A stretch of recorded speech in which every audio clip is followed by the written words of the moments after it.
كم من فئة قليلة غلبت فئة كثيرة بإذن الله. We have been in the war, we have fought the war, we have seen very serious situation. At the end of the day, once you are facing the enemy and the matter is of life and death for you, the only connection which is in your mind is your connection with Allah subhanahu wa ta'ala. We have experienced it on the ground. Gallantry, valor, courage, guts, belief. And they realized that should they pitch these forces in our water, they would actually meet their fate, which is at the bottom of the sea.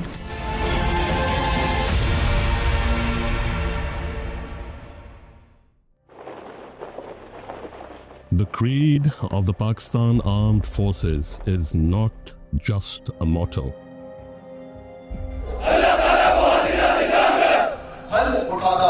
Pakistan ka hami.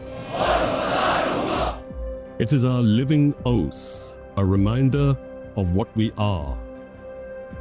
This oath is actually the fundamental foundation for any soldier, and this is primarily this reflects his contract with the state.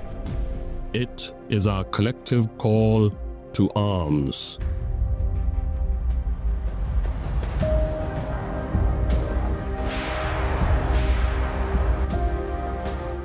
It rests on the unshakable bedrock of faith in Allah. It is bolstered and strengthened by our trust in the Divine. The very foundation of this country, Pakistan, is also based on La ilaha illallah Muhammad Rasulullah. So whatever he is doing for the state, the contract which is signed with the state, in fact, it is directly contract with the Allah subhanahu wa ta'ala. And it is expressed by our willingness to give up all for our nation. This is our lifeblood. It flows in the veins of every soldier who guards this sacred soil.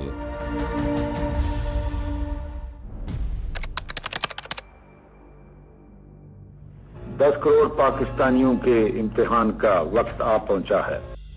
When President Ayub declared that the enemy does not know who they have actually challenged, it was the voice of the nation, came from the heart. And entire nation was ready to go into the battle and do whatever they can. In September 1965, when India's tanks rolled towards Lahore, when its jets thundered in the skies above, and when its ships thought they could take liberties with our territorial waters, the whole world thought Pakistan would fall. But instead, they saw a nation rise. Rise with unshakable faith and courage and valor. 65 was also again reflection of the true defiance of Pakistan. 65 was the true reflection of the true defense of Pakistan. 65 war was a demonstration of the potential of Pakistan, and again the biggest reflection and representation of the unbounded resolve of the Pakistani nation. Believe you me that Pakistan was one nation, one soul at the time of 1965 war. 65 war was the time when we truly wrote our legacy. The value system, Rafiqi, Alam, Sajjad Haider, Noor Khan, Asghar Khan. So the value system they defined in terms of valor, gallantry, and the spirit for Pakistan carries on till today. If you look at the two navies and the numbers, the presence of an Indian aircraft carrier and larger number of vessels gave a clear edge on the paper to the Indian Navy. Our armed forces, though they were outnumbered and outgunned, stood resolute. Every soldier of Pakistan, whether he of that era or the present era, it's his great wish that Allah may subhanahu wa ta'ala may provide an opportunity to fight this enemy, the enemy of Islam and the enemy of Pakistan, that is India. So the soldiers, they really take this opportunity as a prized moment in their life. Coordinator Dilawar, who was the flight commander of number 14 squadron, He's walking to the aircraft, air defense alert hut, and this rookie flying officer, he says, sir, we will be outnumbered, there will be many aeroplanes. So he takes a puff and he says, Mundia, fair ki hoya, chal chaliye. And they gave great fight. But the conduct of the war was such that Indian Navy failed to venture out and even face Pakistan Navy.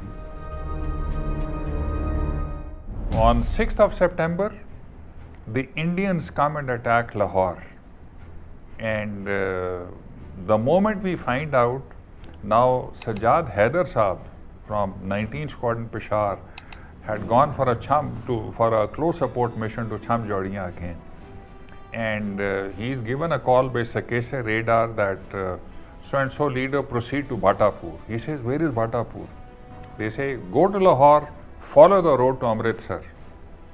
And he goes and he finds the Indian Armored Division proceeding towards Lahore. And rest is history. General Harbaksh Singh, he says, the attack by Sajjad Haider formation was so crucial that Major General Naranjan Prasad, he left his jeep and was hiding in a sugar cane. And the deterrence that was created by Ghazi actually prevented the entire Indian naval fleet from even coming out in the battle. Next morning was the red letter day for Pakistan Air Force. Alam Saab got scrambled with a flying officer, and he was my namesake Masood Akhtar, and he shot 5 aeroplanes in 30 seconds. And he became an ace of the world, acknowledged ace of the world. It was a flotilla of 7 ships led by our flagship PNS Babar, and these ships were sent out with a target to attack a radar station in Dwarka. The enemy had refused to come and face the challenge, and we wanted to draw out the enemy ships into the battlefield. There was an air station there and some HFDF facilities which were being used to launch air raids against Pakistan and Karachi specifically. So it was decided that we would target that air station and take out the radar station at Dwarka. This 7-ship flotilla, it went very close to the Indian shores, literally into their coastal waters, and used their main guns, the main armament we call them, for striking the target, and took it out completely. Pakistani soldiers, in spite of the meager resources and in spite of the cunning and surprised attack by India, they were able to defeat them. They were able to draw a lot of glory and pride from that war, and they were able to showcase to the whole world that this Indian are not capable of defeating Pakistan. So it was a great manifestation of the capacity, capability, and most importantly the will of the nation, which was demonstrated to counter India. Lahore was saved. Pakistan's honor lifted higher than the skies that our enemy tried to dominate foolishly.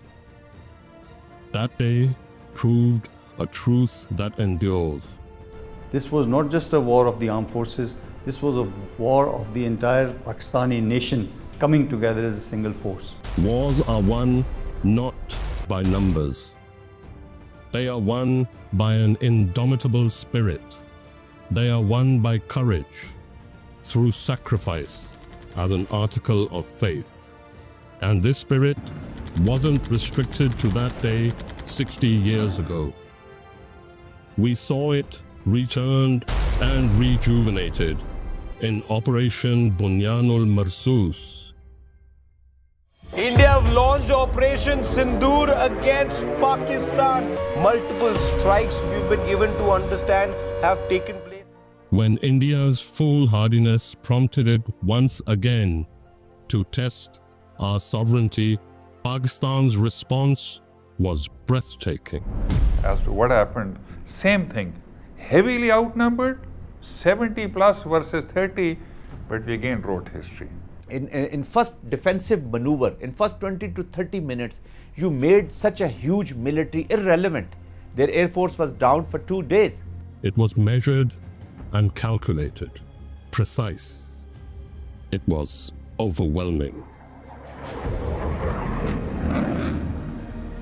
So when on 6th and 7th, when this skirmish took place, the air staff saw a small build-up taking place somewhere close to 11 o'clock.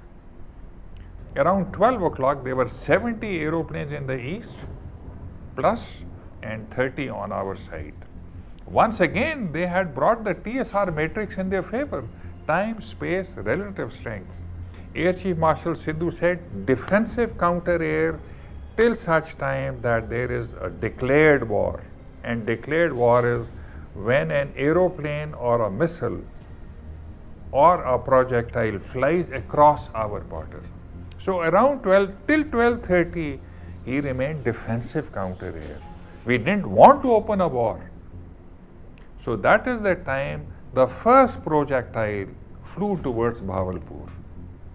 That is the first time when Sidhu said, go full offensive counter-air, meaning thereby, had he decided once the 70 versus 30 plus minus had amassed, had he said go offensive, they may not have been able to launch even their air-to-surface weapons. And then there was a BVR, beyond visual range missile war, that went on for an hour plus minus. That's a record. This is going to be studied as a case study for decades, I think, and already has been. Pakistan claims it has shot down 5 Indian fighter jets. Well, there's growing evidence that India lost prized fighter jets during strikes on Pakistani-controlled territory. These are the French-made fighter jets. Pakistan should take pride in the fact that they were able to shoot them down. I said, that's not good. That's a lot of jets, you know. $150 million planes were shot down. Alhamdulillah, we have the will, capacity and capability to protect our sovereignty and territorial integrity. And we are all well aware of the ways and means to do it. Now you just wait for our response. Bismillahirrahmanirrahim. Today on 10th May, at the time of Fajr, we have given a strong punch to our coward enemy. Pakistan says the country has launched a retaliatory military operation against India. We have seen this pattern of strikes in the morning, then retaliatory strikes at night. It is hard to imagine from this moment where I stand that New Delhi won't want to respond. घबराहट एक तो लोगों की नजर आ रही है क्योंकि तमाम एयरबेस ध्वस्त होते हुए नजर आ रहे हैं, आग के गोले में बदले हुए नजर आ रहे हैं. India, according to Pakistan, reached out to Secretary Rubio, reached out to the Saudis, reached out to the Turks, reached out to others to find a diplomatic off-ramp, got engaged after that onslaught in diplomacy. Within about 5 hours, it was done. It was done. Now, maybe it starts again. I don't know. I don't think so, but I'll stop it. Unity held the line. Sacrifice gave it strength. And Pakistan's defense stood unshaken, proving to be the iron wall that no enemy could breach, let alone break. Today, the battlefield is a changed place. India no longer populates it with tanks and planes. It infuses terrorism, fans and stokes extremism. It employs every stratagem of fifth-generation warfare. Its assault is no longer mere bombs and bullets, but is perpetuated by propaganda, lies, and digital traps. These Hindutva mindsets, saffronized mindset has already, people like Doval, like Amit Shah. So they very pronouncedly, they speak about this approach. Their approach is to bleed Pakistan through proxies and to achieve their political objectives, and political objectives of not of India, but of RSS, which is Hindutva. Funding are denied to the terrorists by countering it with the funds more than 1.5 times of the funds available to them. So if they have got a budget of 1,200 crores, we can match it with 1,800 crores. They are all on our side. In that sense, unfortunate that we have an enemy who's not a brave enemy. This is not an enemy that would come out in the battlefield and face us for our strength. This is a treacherous enemy. They would always use an indirect method to achieve their aims. People like Kulbhushan Yadav, operating in our coastal areas, a serving naval officer. What an example that they have set, that a serving naval officer is caught spying, and then it's a shame that they had to face in the Committee of Nations. You create a goddamn event 150 kilometers into your own territory, blame it on Pakistan. You don't give evidence. You launch an FIR counter to normal procedures within 10 minutes, and then you don't want any international forensic investigation into this. And then you say that, okay, you do one so-and-so attack into us allegedly and you lose Balochistan. You can do one Mumbai, you may lose Balochistan. So let's not be under any misconception.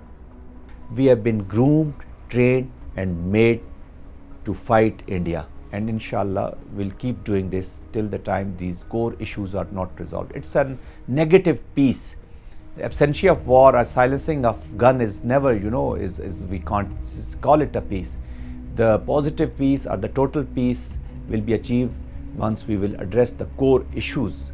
But let there be no doubt, whatever form the enemy's intent takes, whether it attempts to overcome us with guns or with words, by dint of force or by trickery and deceit, the spirit of 1965 lives on.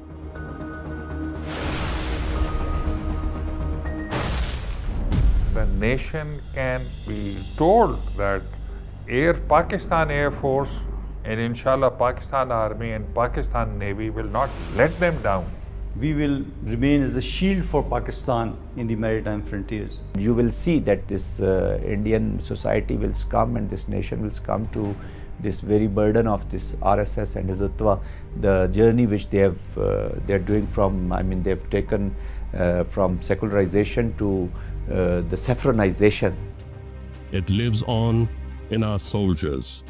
It lives on in our people. It lives on within every one of us. And that is why, should India ever attempt to repeat its mistakes and try to harm our motherland, our response will be ruthless. It will be unforgiving, absolute. Every act of aggression will be answered. No enemy will ever find Pakistan weak or wanting. This is our sacred promise. Pakistan will remain steadfast, resolute, forever sovereign, for now and for all times to come. Pakistan Hamesha Zindabad! Hamesha Zindabad! Hamesha Zindabad!